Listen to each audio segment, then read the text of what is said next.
పరిశుద్ధ లేఖనములో నుండి దినవృత్తాంతముల మొదటి గ్రంథం 15వ అధ్యాయము 22వ లేఖనాన్ని చదువుకుందాం. దినవృత్తాంతముల మొదటి గ్రంథం 15వ అధ్యాయము 22వ లేఖనాన్ని ఈ రోజున ధ్యానం చేసుకుందాం. లేవీలకు అధిపతి అయిన కెనన్య మందసమును మోయుటయందు గట్టివాడైనందున అతడు మోతక్రమము నేర్పుటకై నియమింపబడిను. చిన్న ప్రార్థన. మహోన్నతుడా, సర్వోన్నతుడా, సర్వాధికారి స్తోత్రాలు. సర్వశక్తి గల నీ నామములో కూడుకుని ఉన్నాము. మేము ఏమై ఉన్నామో అది నీ కృప వలనే అయ్యున్నాము. మేము ఎలా ఉండాలని నీవు ఆశపడుతున్నావు. అట్టి నీ మాటల చేత నన్ను మమ్మను అందరినీ కూడా బలపరచుమని, నీ పనిలో మేము వాడబడులాగున మీ సహాయము మాకు దయచేయమని మా మంచి బోధకుడుగా మాతో మాట్లాడడానికి, మమ్మను సరిదిద్దడానికి, సరిచేయడానికి, సానబెట్టడానికి, మమ్మల్ని అందరినీ బలపరిచి నీ సముఖమున చేర్చుకోవడానికి ఏతించిన యేసుక్రీస్తు వారి ఉన్నత నామమున ప్రార్థించి బ్రతమలాడి వేడుకుంటున్నాను పరమ తండ్రి, ఆమేన్. విలువలేని పాత్రను నేను, కొనువారు లేరెవారు. విలువైన నీదు రక్తంబుతో వెలుగొందు పాత్రగా చేసి, విలువలేని పాత్రను నేను, కొనువారు లేరెవారు. విలువైన నీదు రక్తంబుతో వెలుగొందు పాత్రగా చేసి, పగిలియున్న పాత్రను నేను సరిచేసి వాడుమయ్యా, సరిచేసి వాడుమయ్యా. కుమ్మరి ఓ కుమ్మరి, జగదుత్పత్తిదారి,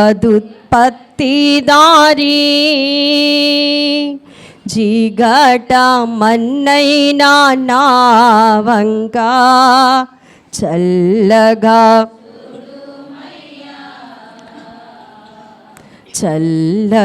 చూడుమయ్యా. పరిశుద్ధ లేఖనములో నేటి దిన వాక్య అధ్యయనాన్ని మనము చేస్తూ ఉన్నాము.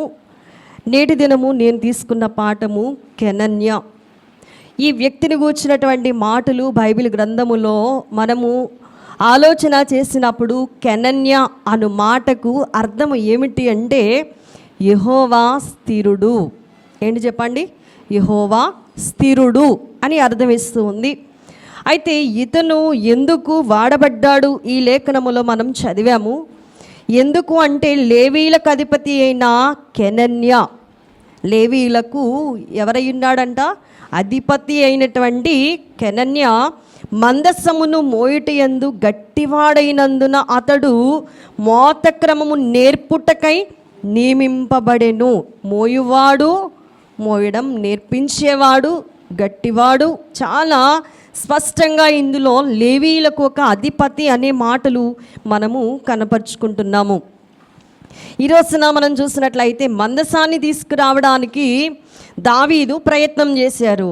ఎక్కడి నుంచి మందసం ఎక్కడుంది అని ఆలోచన చేసినప్పుడు ఓబేదేదోము ఇంటిలో 3 నెలలు మందసం ఉన్న దినాన్న 3 నెలలు కూడా ఓబేదేదోము యొక్క ఇల్లు ఎలా ఉందంట? ఆశీర్వాదకరముగా మారిపోయింది. ఓబేదేదోము ఇంటిలో మందసము 3 నెలలకి ఓబేదేదోము ఇంటి వారందరూ కూడా చాలా చక్కగా, చాలా గొప్పగా, మరి ఉన్నతమైన స్థాయిలో ఉండడము చూస్తున్నారు. నేను చెప్పే మాటలు శారీరకంగా కాదు, ఆత్మీయకంగా అతడు ఏమైపోయాడంటే వర్ధిల్లినటువంటి సందర్భం మనకి బైబిల్ గ్రంథంలో చూస్తూ ఉంటాం. అయితే ఈ ఓబేదేదోము యొక్క ఇండ్లు ఎలా అయితే ఆశీర్వదించబడిందో ఆ విషయాన్ని దృష్టించినటువంటి దావీదు మహారాజు ఏం చేశాడు అంటే మందసాన్నంట తీసుకుని రావడానికి దావీదు గారు ప్రయత్నం చేస్తున్నాడు. యెరూషలేములో ఒక స్థలాన్ని కూడా ఏం చేశాడంటే ఏర్పాటు చేశాడు. మందసం ఎలా తీసుకురావాలి అని లేవీలు ఇచ్చినటువంటి సూచనలన్నీ కూడా పాటించాడట. లేవీలు మాత్రమే ఈ మందసాన్ని ఏం చేయాలంటే మోయాలి. సంఖ్యాకాండముల్లో 4వ అధ్యాయమును మనము పరిశీలన చేసినప్పుడు 15వ లేఖనములో 4:15లో దండు ప్రయాణమైనప్పుడు అహరోనును అతని కుమారులను పరిశుద్ధ స్థలము యొక్క ఉపకరణములన్నిటినీ కప్పుట ముగించిన తర్వాత కహతీయులు దాని మోయ రావలెను. అయితే వారు చావకయుండునట్లు పరిశుద్ధమైన దానిని ముట్టకూడదు. ఇవి ప్రత్యక్షపు గుడారములో కహతీయుల యొక్క భాగము అని మనము చదువుతున్న వారమై ఉన్నాము. అయితే ప్రియులరా, లేవీలు మాత్రమే దీన్ని ఏం చేయాలంట? మోయాలి. మిగతా ఎవరికి కూడా ఈ పని అప్పగింపబడలేదు. లేవీలు మాత్రమే మోయాలి. అందులో ఎవరిని ఏర్పాటు చేశారంట? కహతీయులను.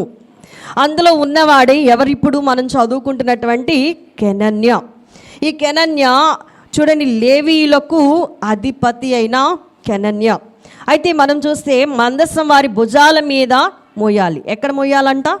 భుజాల మీద పెట్టుకొని మోయాలి. దినవృత్తాంతముల మొదటి గ్రంథం 14:15 వచనములో, కంబలి చెట్ల కొనల యందు కాళ్ళ చప్పుడు నీకు వినబడినప్పుడు వారితో యుద్ధము కలిపుటకై బయలుదేరి వారి మీద పడుము. ఆ చప్పుడు వినబడినప్పుడు ఫిలిష్తీయుల దండును హతము చేయుటకై దేవుడు నీకు ముందుగా బయలు వెళ్ళి ఉన్నాడని తెలుసుకున్నామని సెలవిచ్చాను. దేవుడు వారికి ముందుగా ఏం చేస్తున్నారంట? బయలు వెళ్తూ ఉన్నారు. ఆ సందర్భాన్ని వారు ఎప్పుడు కూడా ఏం చేయాలంట? గుర్తు చేసుకోవాలి. ఇశ్రాయేలుకు కూడా ఇది ఆజ్ఞాపించారు. ఏమని? ఇశ్రాయేలు సైన్యమునకు ముందు నడిచిన దైవం.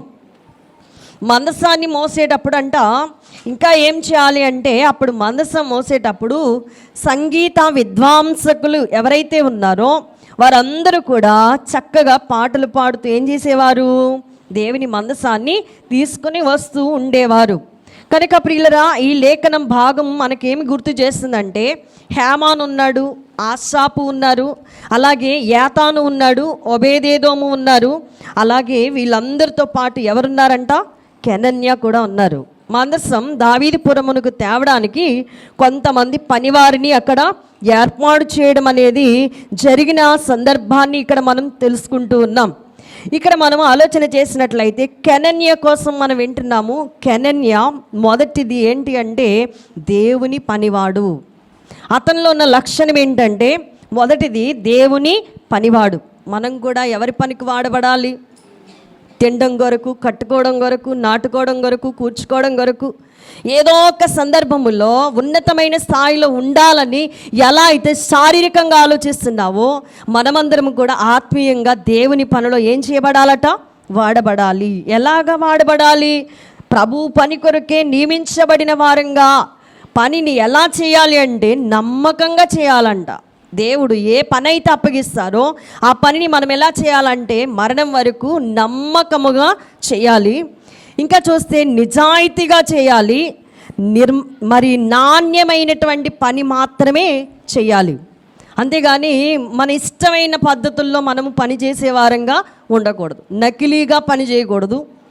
పనిని ఎప్పుడు కూడా నష్టపరిచే విధంగా చూడకూడదు. మరి భంగం కలిగించకూడదు. పంతంతో చేయకూడదు. ఎవరి పని?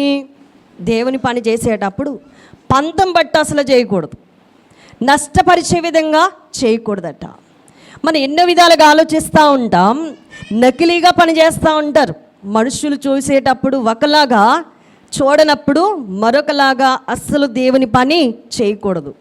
దేవుని పని ఏదైతే ఉందో దానిని మనం పనిగట్టుకొని నిజాయితీగా, నమ్మకముగా దేవుని సన్నిధిలో మనమందరం కూడా ఏం చేయబడాలట? వాడబడాలి. ఇందాక మనం ఒక చరణాన్ని పాడాం. విలువలేనటువంటి పాత్రలమైన మనలను తన విలువైనటువంటి రక్తము చేత మనల్ని ఏం చేశాడు? ఆయన కొనుక్కున్నారు. కనుక మనమందరం కూడా విలువైన దేవుని ఆత్మ చేత కొనబడిన వారం కనుక ఆయన సన్నిధిలో పనివారమని ఎరిగి మనం ఎలా పని చేయాలంటే నిజాయితీగా పని చేయాలట. చాలా ప్రియులరా, దేవుని పని ఇది నా పని అని భావించి మరి అది ఏ పని అయినా కూడా నీవు ఎంచుకున్న పని చిన్నదైనా పెద్దదైనా గొప్పదైనా మరి దేవుని ద్వారా కలిగే ఆశీర్వాదాన్ని ఆశించి మాత్రమే మనం ఏం చేయాలి? పని చేయాలి. అంతేగాని ఎవరో కొరకు మాత్రం పని చేయకూడదు. పంతముతో అసలు పని చేయకూడదు. పట్టుదలతో చేయకూడదు. పట్టుదల అంటే వాళ్ళు చేసేస్తున్నారు, వాళ్ళకంటే ముందు చేసేయాలి అని మాత్రం మనం చేయకూడదు. ఎలా చేయాలంట? నమ్మకముగా చెయ్యి. ఎవరో చూస్తారు, ఎవరో నాకు మార్కులు వేస్తారు అన్నట్లుగా ఎప్పుడు కూడా దేవుని పని మనము చేయకూడదు. మార్కులు వేసేవారు ఎవరు? రహస్యాలు ఎరిగిన వారైనా యేసుక్రీస్తు ప్రభుల వారు.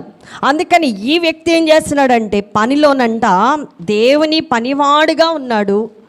రెండవది చూసినట్లయితే దేవునిలో ఎలా ఉన్నారంటే స్థిరమైన వాడుగా ఉన్నారట దేవుని పనిలో. మొదటిగా మనం చదివాము ఏమని అనంటే ఈ అధ్యాయములో అతడు లేవీయులకు అధిపతి అని చదివాము. ఇంకా ఏమై ఉన్నాడంటే మందసాన్ని మోయుట యందు గట్టివాడై ఏమై ఉన్నాడంట? గట్టిదనం కలిగిన వాడు. అంటే నమ్మకంగా పనిచేస్తాడు. గట్టితనం కలిగిన వాడు అంటే చాలా నమ్మకంగా అతను ఏం చేస్తున్నాడంటే పని చేస్తున్నాడు. దేవునిలో స్థిరమైన వాడు. రెండవ లక్షణం, ఒకటి దేవుని పనివాడు, రెండవది స్థిరమైన వాడు దేవునిలో. ఈ రెండవ దినవృత్తాంతముల్లో ఇప్పుడు మనం చదువుతున్న మాటలే ఇప్పుడు మనం ధ్యానం చేస్తున్నాం. ఇతడు పేరుకు అర్థం ఏంటి అంటే యెహోవా స్థిరుడు. పేరుకు తగినట్లుగానే ఇతను కూడా జీవించాడు. కొరింథీయులకు రాసిన మొదటి పత్రిక 15వ అధ్యాయములో 58వ వచనం, కాగా నా ప్రియ సహోదరులారా, మీ ప్రయాసము ప్రభువునందు వ్యర్థము కాదని ఎరిగి స్థిరులును కదలిని వారును ప్రభు కార్యాభివృద్ధి అందు ఎప్పటికీ ఆసక్తులునయుండుడి. దేవుడు బ్రతిమలాడుతూ ఉన్నారు. నా ప్రియ సహోదరులారా, పౌలు గారు రాస్తూ ఉన్నారు, మీ ప్రయాసము ప్రభువునందు వ్యర్థము కాదని ఎరిగి. ఎవరి యందు వ్యర్థం కాదు, ఎవరో చూస్తున్నారని కాదు. చేసిన పనికి దైవజనులు కూడా మనకి చక్కగా నేర్పించారు. ప్రభు కొరకు పని చేసిన వారికి తాను బాకీ పడడు. మరి ప్రభు కొరకు పని చేసేటప్పుడు సొంతంగా అన్నట్టే ఎంచుకోమన్నారు దైవజనులు. సొంత పని అని ఎంచుకోవాలట. అందుకనే నిజాయితీగా చేయాలి. పనిలో చాలా గొప్పగా మనము పనిచేసేవారంగా ఉండాలి. ఇక్కడ మనం ఆలోచన చేసినట్లయితే ఇక్కడ ఏమంటున్నారు పౌలు గారు అంటే స్థిరులును కదలని వారును. స్థిరంగా ఉండాలంట. పని చేసేటప్పుడు చాలామంది వంకలు పెడతా ఉంటారు. చాలామంది పని పాడు చేయడానికి చాలా రకరకాలుగా మాట్లాడుతూ ఉంటారు.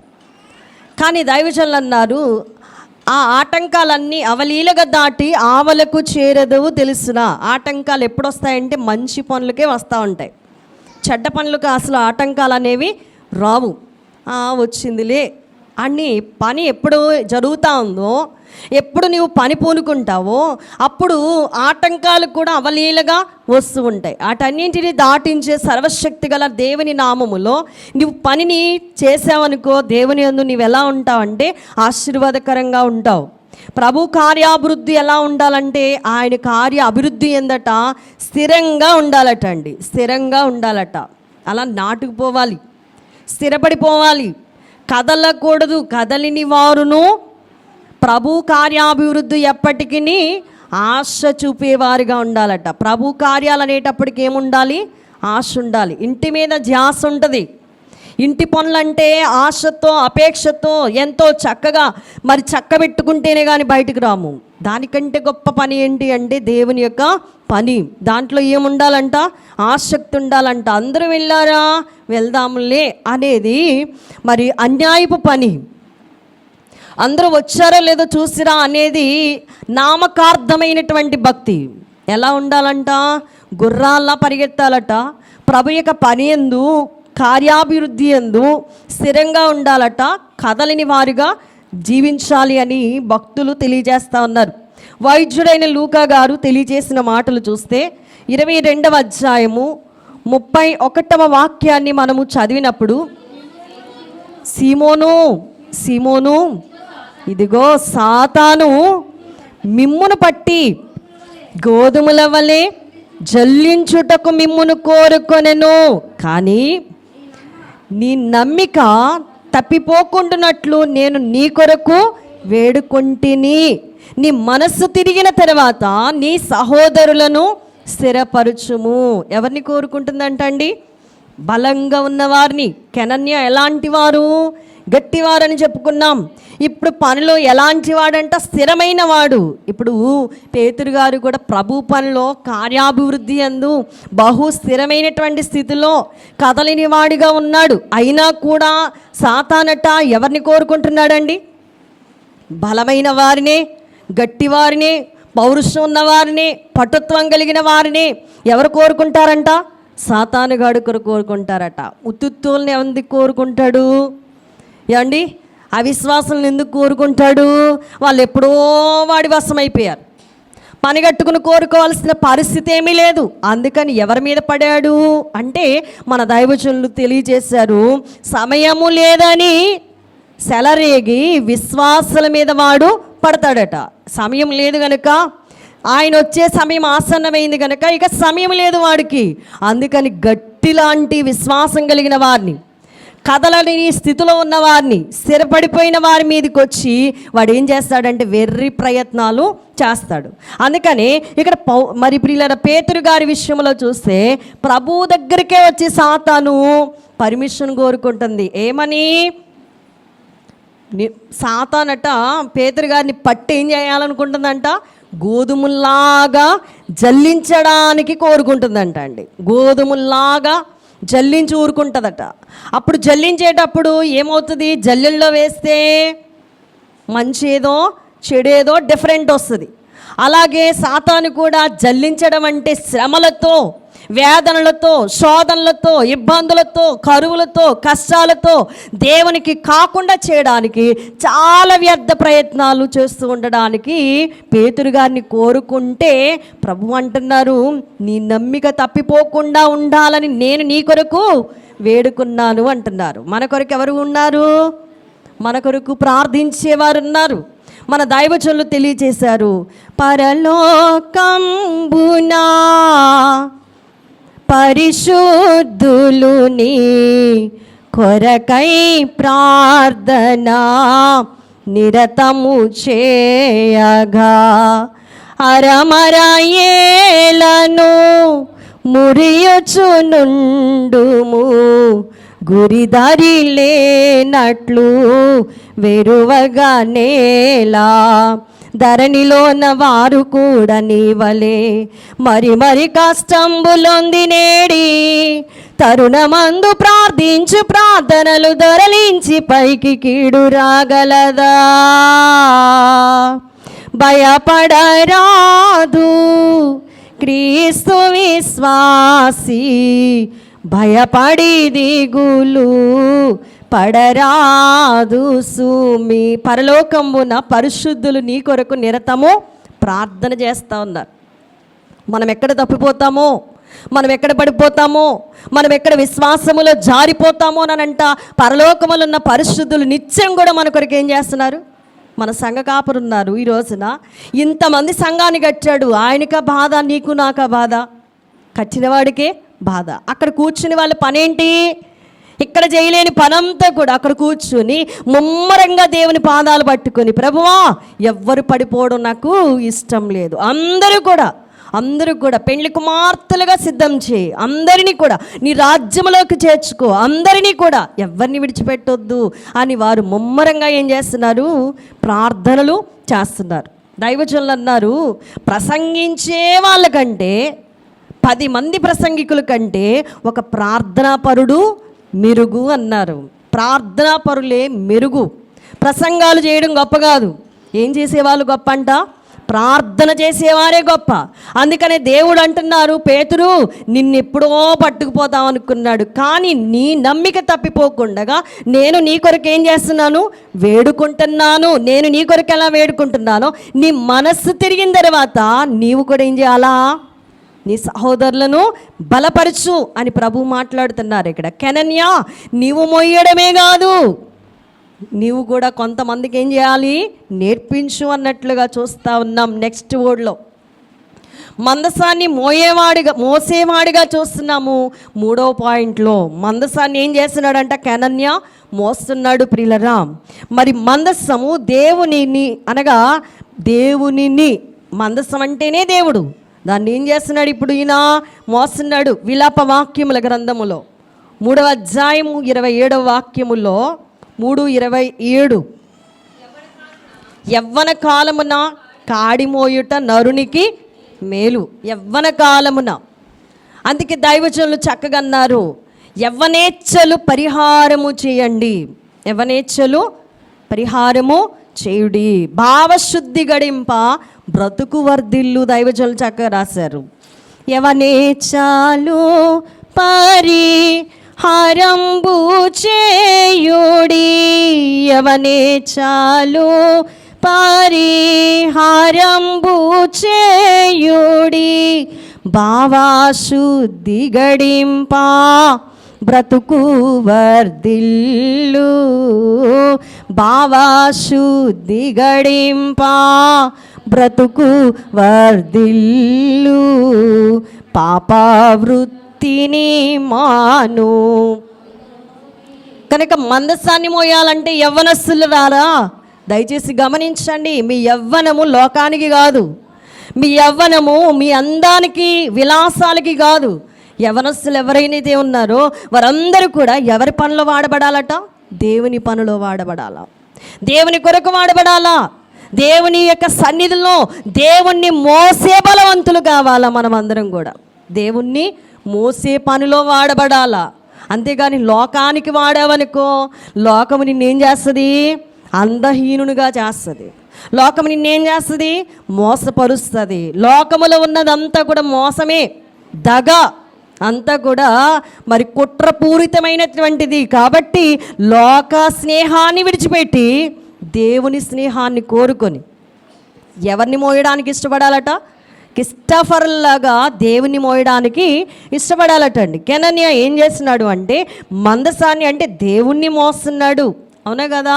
ఇప్పుడు మీరు చదివిన లేఖనములో దినవృత్తాంతముల 1వ గ్రంథం 15:22లోనే ఈ మాటలన్నీ రాయబడి ఉన్నాయి. అతడు ఏం చేస్తున్నాడు? మందసాన్ని మోయువాడుగా ఉన్నాడు. చూడండి, అపోస్తల కార్యముల గ్రంథం 21:28 లేఖనము, 21:28 లేఖనము.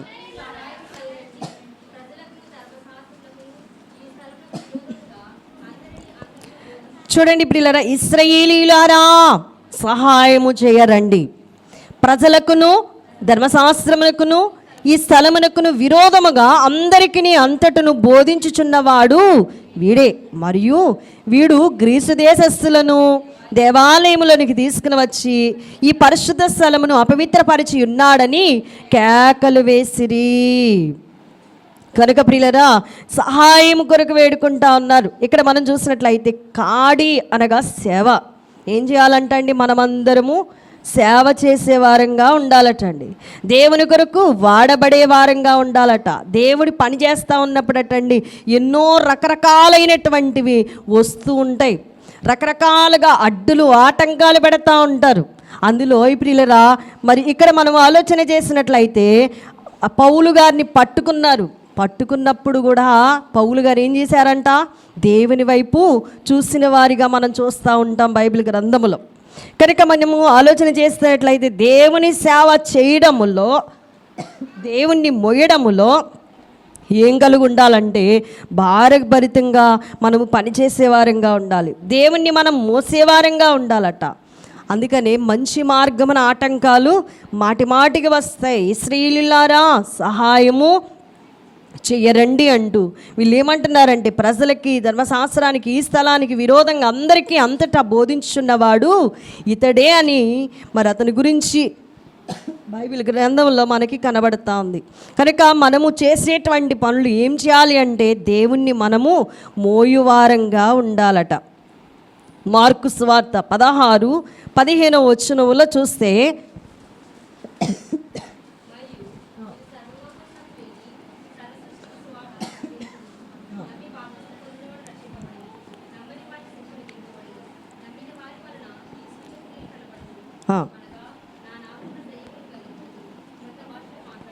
కనుక ఇక్కడ చూసినట్లయితే ప్రియులారా, దేవుని యొక్క పనిలో ఎలా ఉండాలి అంటే, నమ్మిన వారి వల్ల ఏం కలుగుతాయట?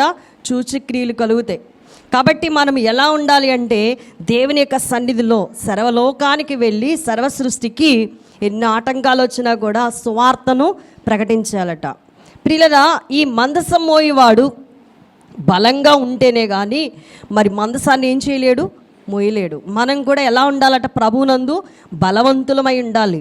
సువార్త సర్వలోకానికి వెళ్ళి సువార్తను సర్వ ప్రజలైన వారికి ప్రకటించాలటండి. మనం ఒక్కసారి మన మీద మనం ప్రశ్న వేసుకుందాం. మన ఇంటిలో వారికి సువార్త అందిందా? ఏమండి, మనం అనుకుంటున్నాం నేను గుడికి వచ్చేస్తున్నాను, నేను భక్తి చేస్తున్నాను అనుకుంటున్న వారులారా, మీ ఇంటిలో ఉన్న మీ యజమానికి సువార్త అందిందా? మీ ఇంటిలో మీ కడుపును పుట్టిన బిడ్డలకి సువార్త అందిందా? ఈరోజున ఆ బాధ్యత ఎవరి మీద ఉంది? ఇక్కడ ప్రభు అంటున్నారు, ప్రభు మార్చినటువంటి వ్యక్తులతో ప్రభు అంటున్నారు, మీరు వెళ్ళాలి, మీరు సర్వలోకానికి వెళ్ళాలి, సర్వ సృష్టికి కూడా నా సువార్త ప్రకటించాలి. ప్రకటించేది ఆయన మనమా? ఏమా ఆయన మనమా? ఆయన చేస్తే సులువు అవుతుందా? మనం చేస్తే సులువు అవుతుందా? ఆయన్ని మనం నమ్ముకున్నామంటే గొప్పతనం కాదు, ఆయన లాన మనం మారిపోవాలని ప్రభువారు అంటున్నారు. ఇదిగో నేను మిమ్మల్ని మార్చాను కాబట్టి మీరు వెళ్ళి ఏం చేయాలి? సర్వలోకానికి స్వార్థ ప్రకటించాలి. మౌనంగా ఉండే దినాలు కావివి. మౌనంగా ఉండి ఏదో వెళ్ళిపోతున్నాంలే, వస్తున్నాంలే, భక్తి చేస్తున్నాంలే అనే దినాలు కావు. అందరికీ కూడా ఏం చెప్పాలంట? దేవుని యొక్క వార్త చెప్పాలంట. హృదయాన్ని కానీ మనస్సును కానీ మరి ప్రియులను మలినం చేసుకోకండి. వెర్రి మాటల చేత, అపార్థమైన మాటల చేత, లేనిపోని మాటల చేత మీ పెదాల్ని నింపుకోవద్దు. దయచేసి మీరు వెళ్ళాలి. ఏం చెప్పాలంట? సర్వలోకానికి అన్నాడు. మనం కనబడే వారికి, మన ఇంటిలో వారికి దేవుని యొక్క ప్రేమను పంచేవారంగా ఉన్నామో లేదో ఒక్కసారి మళ్ళీ మనం ప్రశ్న వేసుకుందాం. నిర్గమకాండం 23 ప్రారంభ లేఖనాల్లో వ్రాయబడ్డటువంటి మాట చూస్తే, నిర్గమకాండం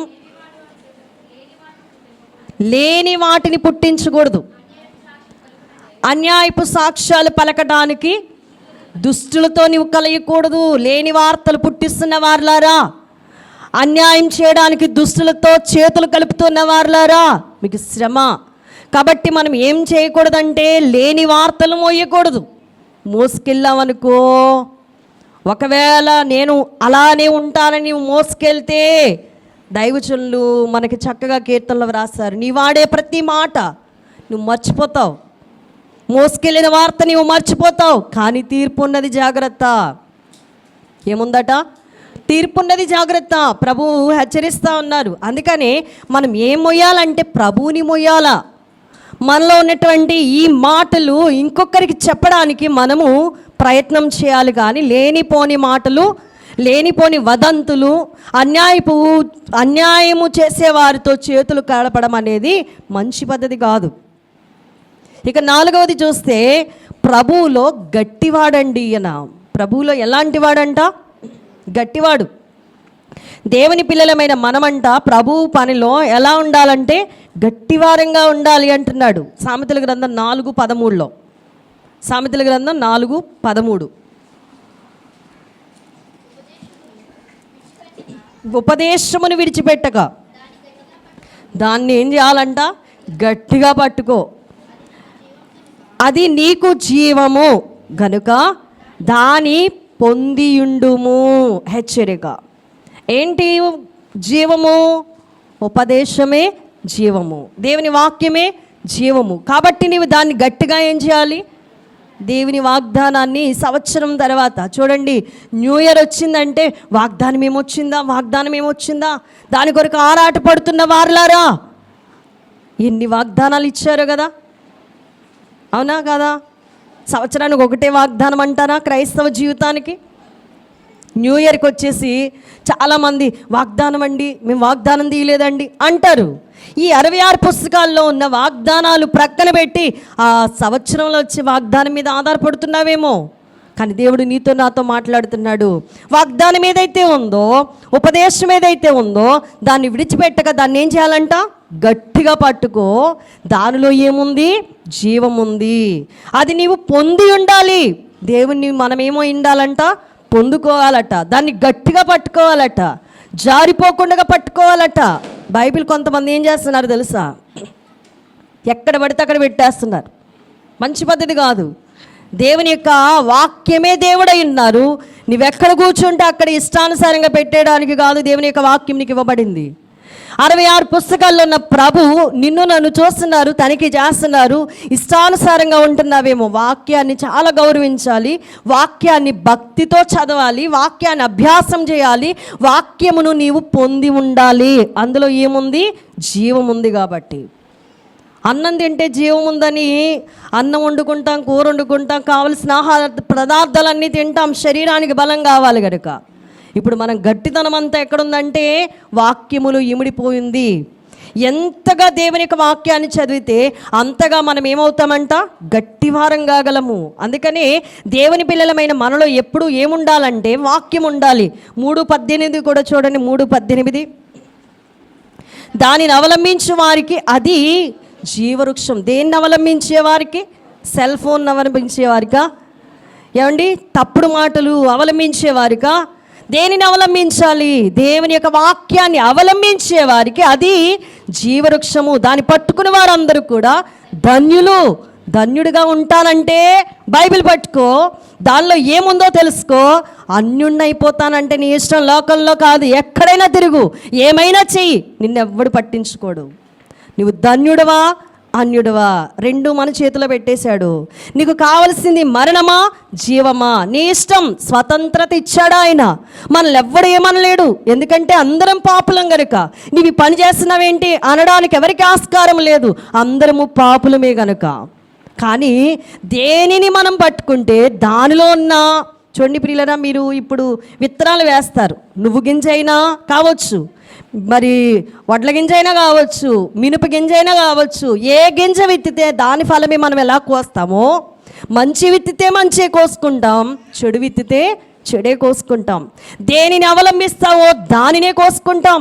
చిన్ననాటి నుండి కొంతమంది బూతులను ఉపయోగిస్తారు, దానిలో నిమగ్నం అయిపోతారు. ఎక్కడ మాట్లాడాలన్నా కూడా వారి నోట ఏమొస్తాయి? ఎందుకు? అవలంబిస్తున్నారు కనుక. ఎంత గొప్ప వాళ్ళ దగ్గరికి వెళ్ళినా కూడా నోట అంట ఏమొస్తుంది? దాన్ని అవలంబిస్తారు కనుక. అవునా కాదా? తప్పు చెప్తున్నానా? కాదు. మనం దేనినైతే అవలంబిస్తామో దానినే మనము కోసుకుంటాం. అందుకని ప్రభు అంటున్నారు, నీవు దానిని అవలంబించు వారికి అది జీవవృక్షం కనుక వాక్యాన్ని అవలంబించు.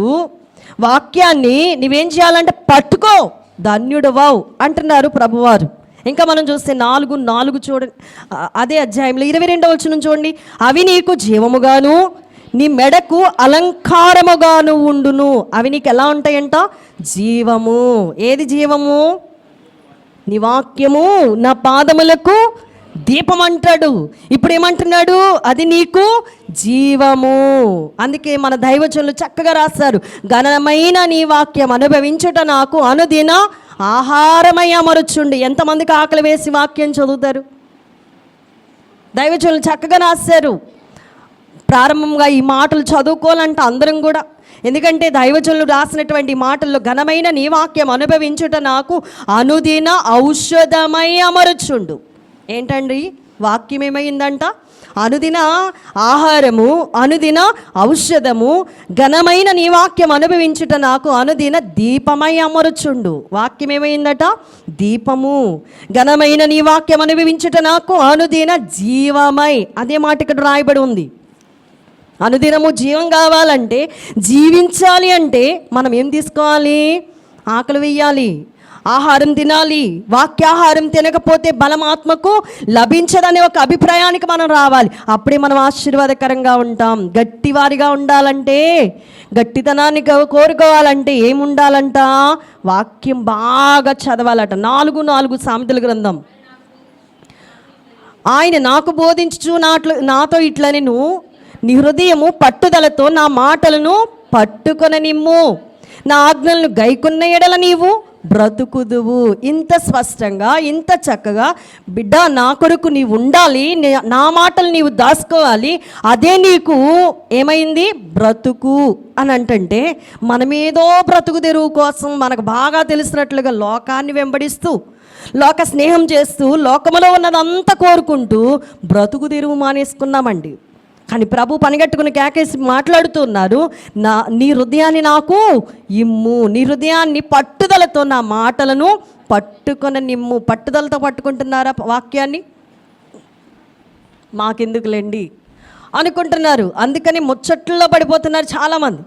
పిల్లల్ని చూసుకోండి కాదన్ను, కానీ వాక్యం చెప్పేటప్పుడు వాక్యము వెల్లడి ఎగుట తోడనే మన బ్రతుకుల్లో వెలుగు కలుగుతుంది. అది మర్చిపోతున్నారు మీరు.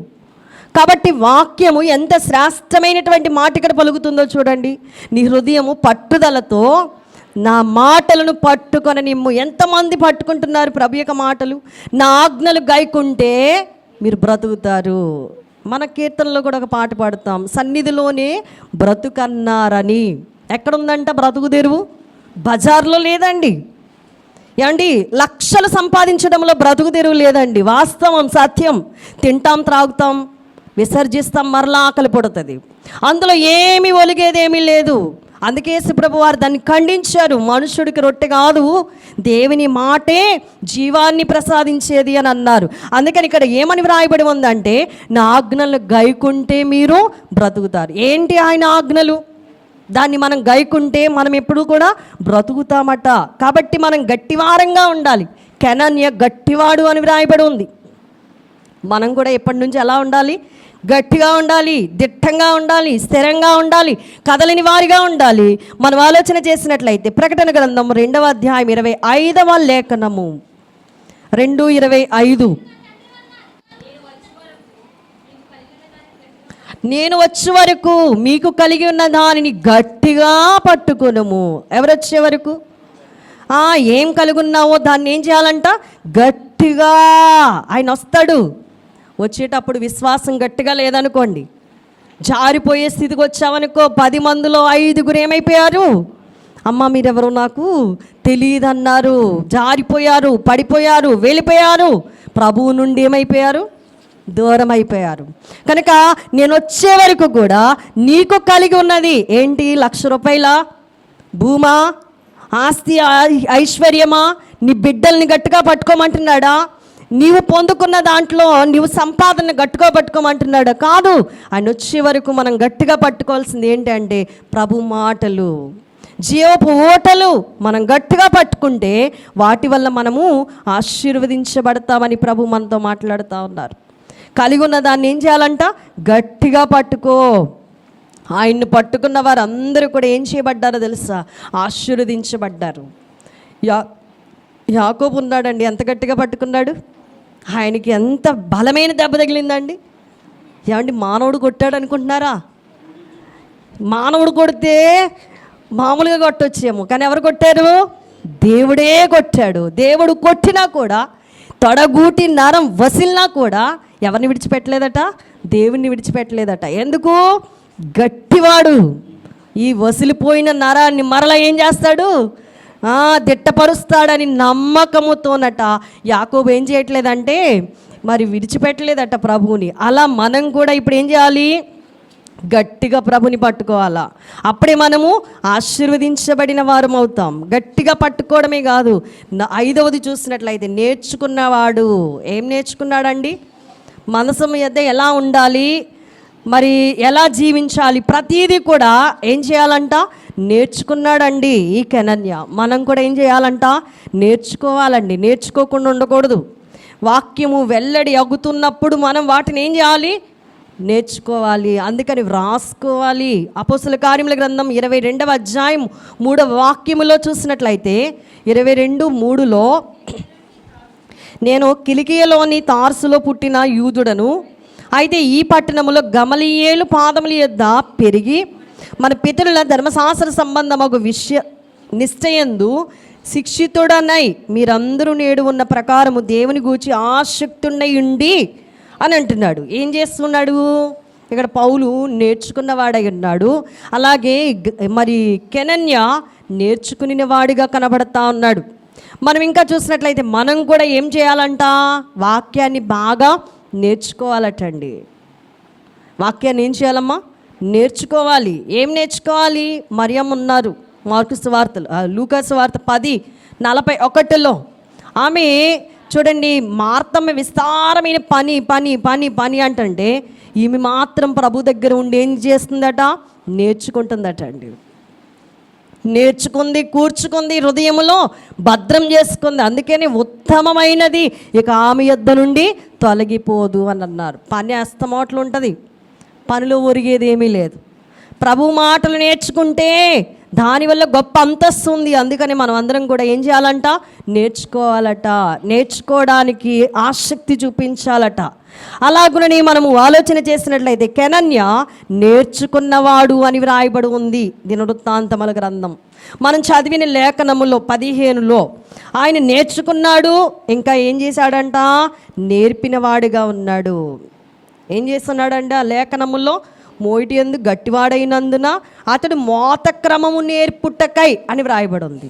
మోతక్రమాన్ని నేర్పుటకై నియమింపబడినవాడు, మోసేవాడు అంటే నేర్చుకున్నాడు. ఇప్పుడు ఏం చేస్తున్నాడు? నేర్పేవాడుగా ఉన్నాడు. ఎలా మొయ్యాలా అనే విషయాన్ని ఏం చేస్తున్నాడు? నేర్చుకున్నది అనేకులకు ఏం చేస్తున్నాడు? నేర్పుతున్నాడు. ప్రకటన గ్రంథం 2:14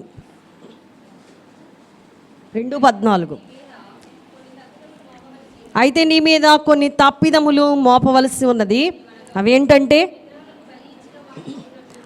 చూడండి ప్రియులరా, కొన్ని తప్పిదాలు ఏంటంటే విగ్రహాలకి బలిచ్చిన వాటిని తినునట్లు.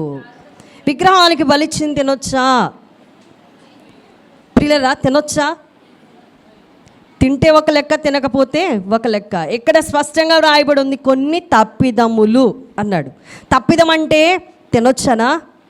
తినకూడదని.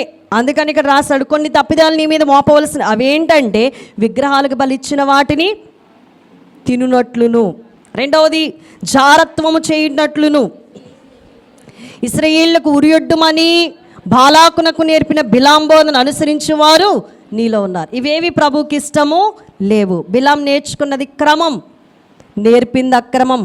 బిలాం ఏం నేర్చుకున్నాడు? దేవుని దగ్గర క్రమం నేర్చుకున్నాడు. కానీ ఏం నేర్పాడు? ఇశ్రాయేలుకు ఉరియొడ్డమని బాలాకు చెప్పిన బోధకేం చేశాడు?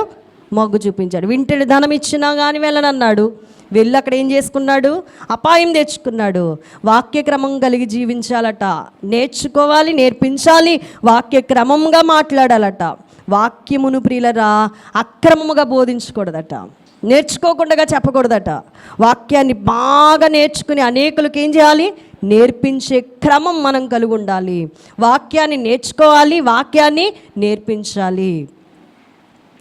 పాఠ్యపుస్తకంలో కూడా ఒక మాట ఉంటుంది, విద్య నిగూఢ ఏంటండి? ఇక్కడ పిల్లలు చదువుకున్న వాళ్ళే కదా. విద్యను ఏం చేయాలంట? విద్యను ఏం చేయాలి? దాచుకోవాలా? విద్యను ఏం చేయాలి? దాచుకోవాలా లేకపోతే బోధించాలా? అనేకులకి ఏం చేయాలి? విద్యను ప్రకటించాలి, విద్య నేర్పించాలి. దాచుకునేది కాదు ఇది ప్రియులారా, దాగేది కాదు ఇది విద్య. అలాగే దేవుని యొక్క మాటలు కూడా, ఆయన మాటలు నేర్చుకున్న మనము అనేకులకు నేర్పించాలి. వాళ్ళు బాగుపడిపోతారేమో, బాగుపడాలనే కదా క్రీస్తు యొక్క రాజ్యం ఈ లోకంలోనికి వచ్చింది. అందరం కూడా ఏమై ఉండాలంట? క్రీస్తు వారసులముగా మారిపోవాలి.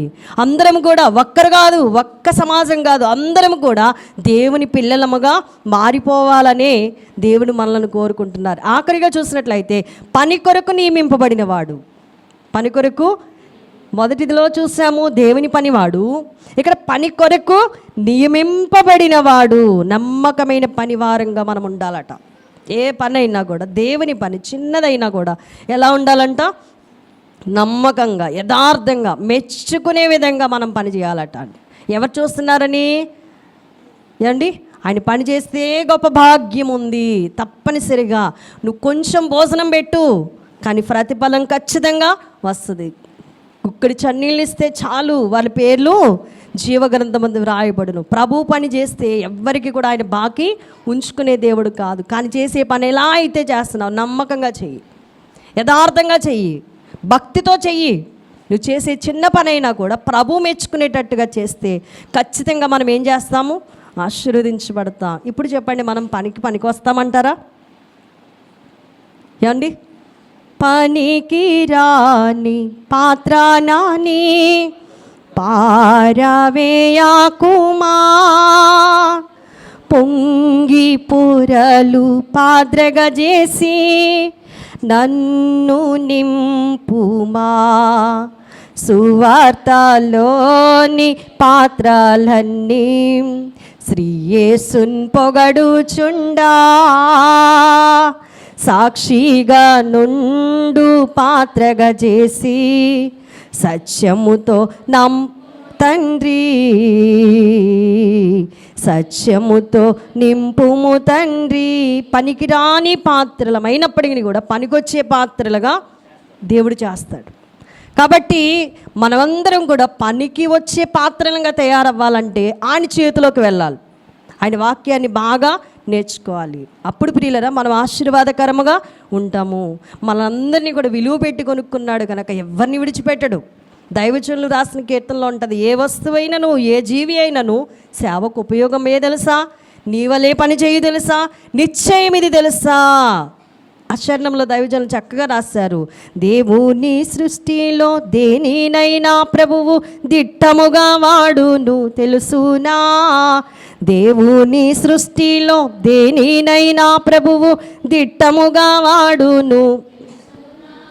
ఏ వస్తువైనాను ఏ జీవి అయినాను సేవాకుపయోగం తెలుసునా. నీ వాళ్ళే పని చేయు తెలుసునా, నిశ్చయమిది అని తెలుసునా. సృష్టిలో ఉన్నది ఏ వస్తువైనా కూడా దేవుడు దిట్టంగా వాడుకుంటాడట. నీవు కాకపోతే ఇంకొకరిని, మానవులే కాకపోతే సృష్టినైనా ఆయన ఎలా వాడుకుంటాడు, దిట్టంగా వాడుకుంటాడు. అందుకనే మనము చేయవలసిన పని ప్రియులరా నమ్మకంగా చేయాలి కానీ అనాలోచనగా చేయకూడదు. పాడు చేసేవారంగా ఉండకూడదు, నష్టపరిచేవారంగా ఉండకూడదు, భంగం కలిగించకూడదు, ఆటంకాలు పెట్టేవారుగా ఉండకూడదు, అభ్యంతరాలు కలిగించేవారుగా ఉండకూడదు. పని చేసేవాడు ఎవడైనా కానీ నమ్మకముగా యథార్థముగా భక్తితో దేవుడు మెచ్చుకునేటట్టు చేశామనుకోండి, ఆ పనిలో గొప్ప భాగ్యాన్ని ప్రభు ద్వారా మనమందరము పొందుకుంటాం. అట్టి ధన్యత, దీవెన, ఆశీర్వాదం కెనన్యకి ఉన్న ఆశీర్వాదం దేవాది దేవుడు మనందరికీ అనుగ్రహించును గాక. ఆమేన్. మెగారుడుగా మా మధ్యకొచ్చి దీనురాలనైనా నన్ను నిలవబెట్టి మాట్లాడిన తండ్రి, ప్రతి మాట హృదయాల్లో అంతరంగాల్లో పదిలం చేసుకునే భాగ్యం అనుగ్రహించమని నమ్మి విశ్వాసముతో నీ వేడుకుంటూ ఉండగా నీ సహాయం మాకు దయచేయమని యేసుక్రీస్తు వారి ఉన్నత నామమున ప్రార్థించి వేడుకుంటున్నాను పరమ తండ్రి. ఆమేన్. మీ అందరికీ మరణాత.